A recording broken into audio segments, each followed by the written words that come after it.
The chess world was in shock when on October 17th in 2015 one of the most attractive chess players, an international master, Emory Tate, died of a heart attack during a tournament. With this video I'd like to celebrate his life and share with you some of the beauty that his chess had to offer. His older son Andrew said, "I never saw him study any chess books, ever. He also hated chess computers and never used them. He just sat down and played, and that's what makes his amazing preparation and crazy lines even more impressive." If you were to Google up my dad, Emory Tate, and look in the chess community, they called him ET, or Emory Tate. Also, chess was so unorthodox that sometimes he had some spectacular losses, but sometimes he had some spectacular victories against some of the top players in the world. So everyone was scared of him because he played with such recklessness. Whenever I went to a chess tournament, they're like, Tate's here, Tate's here. So the name was always feared. In Tate's lifetime he managed to win the United States Armed Forces Championship 5 times, and also next to that he is 6-time Indiana State Chess Champion, and also 1-time Alabama State Champion. Maurice Ashley even called him a trailblazer for African American chess, and in this video I'm going to show you why.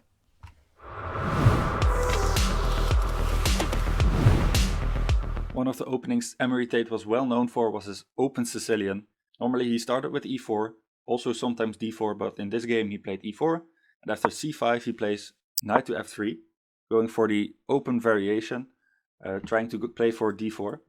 Right now the opponent played d6, and after d4, c takes d4, knight takes d4, he played knight f6. And this becomes one of the most well-known open variations, namely after knight c3, a6. This is called the Najdorf variation.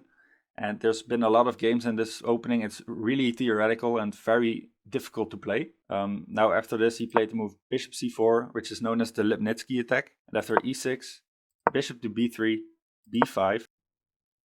He played the move bishop to g5.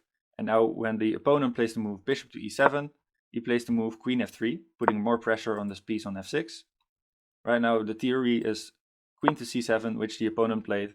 And right now there's a choice to be made. He either could castle short, and that would be very uncharacteristic for Emory Tate. He castled long, which normally means that when the opponent castles short, we're going to have a very attacking game and really interesting win or lose situations. Now the opponent decided to play short castles, and this is actually kind of a mistake already. Right now Emory played the move e5, and e5 is actually really cool because it attacks the rook in the corner. But after d takes e5, we can't take the rook immediately, because if we would take, they would play e takes d4, and after knight to e2 for example, there's the move bishop to b7, and after queen to a7, there's bishop to c5, and right now this queen is trapped in the corner of the board, so he couldn't take yet. Instead of that he decided to first take the knight, and after the bishop takes back, there's no way to attack the queen when it's on a7 with the bishop, because the pawn is blocking the diagonal. Right now, he first had to sacrifice his knight, because we don't want the knight to be taken. And after that, still the threat exists to take the rook. So if he would take back, we just take the rook and we're up an exchange. Instead of that, he has to play the move queen to b7. He blocks the diagonal and simultaneously makes sure his queen is no longer attacked by the knight. Right now, he can take, and after the bishop takes back, this is kind of better for black, because this bishop is really active, staring at a pawn. This knight is attacked, so it has to move first. This is not really for choice for white.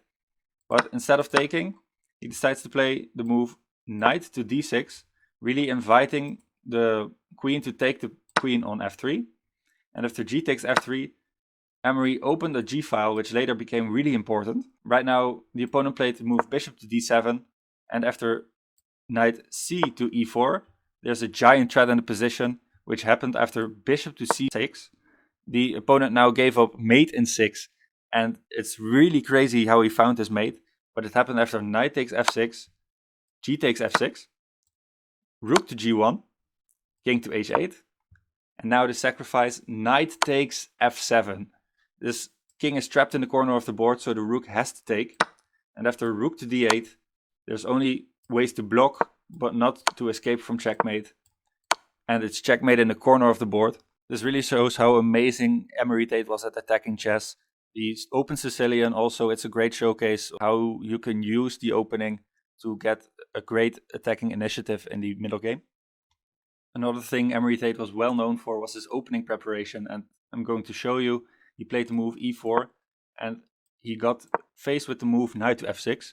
And now normally against the Alekhine Defense, which this is called, you play the move e5, and after the knight moves to the center, you play d4, solidifying the center and perhaps playing for a c4, and whenever the knight moves, just developing your pieces. But Emory Tate was no normal human being, and he played the move c4, and after knight to b6, he pushed another pawn with the move a4. And pushing 3 pawns in the opening is really crazy because you want to develop your pieces as fast as possible, but he decided to put 3 pawn moves on the board. And after the move a5 from his opponent, which stops a5 from white, which is kind of the best move in this position, Emory Tate invented the move rook to a3, which is just crazy. You're taught never to move your rook first, you just develop your knights, you develop your bishops. But instead of that, Emory Tate decided to play the move rook to a3. The engine is not a great fan of it, but it's still an amazing psychological advantage that you get from the opening, because when the opponent faces the move rook to a3 on move 5, he just thinks, oh my god, I walked into this guy's preparation, I'm going to be facing a lot of attacks. Also, Emory Tate had the name of being an attacking player and crazy opening preparation. Also, people were so impressed by this move, rook a3, that they actually called this the Emory Tate Variation. Now, after this, the opponent played the move knight to c6. And now Emory played the move d4, solidifying the pawn on e5 so it can be taken by the knight. You might think, well, the normal move would be e6 to attack the rook. But in that case, he would move the rook to g3 and put pressure on this pawn on g7. So instead of that, the opponent played the move d6, which is a great move. Normally after the move e takes d6, e takes d6, there's going to be the move rook e3 check, which proves the point that the move rook a3 was valuable. Now normally they would play bishop to e7, and after that white could develop normally with, for example, the move knight to f3, afterwards bishop to e2 and castling short. But Emory's preparation was not done, and he played the move e6, which is really amazing, this move. After the bishop would take on e6, there would be the move d5, forking the knight and bishop, so that would be a good move. But f takes e6 also has its perks for white, because right now he could play the move rook to g3, and after rook to g3, the computer suggests to play the move g6, but after that Emory would probably have played h4, h5, really trying to attack the king side. Instead of that, the opponent played e5, and after d5, knight to d4, Emory played the move bishop to e3. This attacks the knight and you want to take, and after he takes back, he takes the pawn on d4. The opponent defended it with the move bishop to f5, and bishop to f5 threatens to take knight on b1 after the queen takes on d4. So you kind of defend it indirectly. After this, Emory played the move bishop to d3, and after queen to d7, defending the bishop, Emory played the move bishop takes d4, and after e takes d4, you could have played the move bishop takes f5, and after the queen takes back, moved your knight maybe somewhere. But instead of that, he played the move knight to e2, attacking the pawn, and after the opponent takes on d3 and the queen takes back, there's no queen f5. So right now he played the move queen takes a4, just picking up the pawn that was lying on the queen side. But after b3 and queen to b4 check, Emory blocked the check with knight to d2. Right now Emory prepares to castle on the king side and afterwards take this pawn that is just waiting to be taken on d4. The opponent plays a4, attacking this structure right away. And after b takes a4, rook takes a4, Emory is put under quite a lot of pressure, but he defends it really well. He first castles, and after the move rook to a2, attacking this knight, he plays the move rook to d1, which solidifies the knight on d2, so it can be taken. Right now, after queen a4 attacking the rook, he played the move rook to c1. It was no longer needed to defend the knight on d1, so it could move to c1 right now. And after rook to a1, trying to trade off the rooks, he played the move knight to b1. This blocks off the diagonal, puts it back on the starting square, but it's necessary to defend this position. And after queen to b4, trying to really take this knight away, he played the move knight takes d4. There was no threat right away.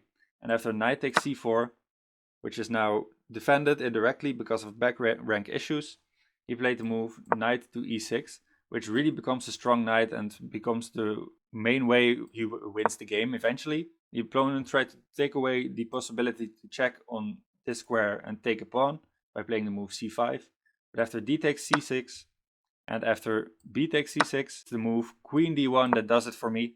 This is a backwards move. You put your queen back on the starting square, but it attacks the king by maybe going to h5, and also it makes way for the rook to come to b3, which eventually happened, because after king to d7, which is a mistake by the opponent, he played the move rook to b3, and after queen to a5, he played the move, which was really amazing, queen to g4.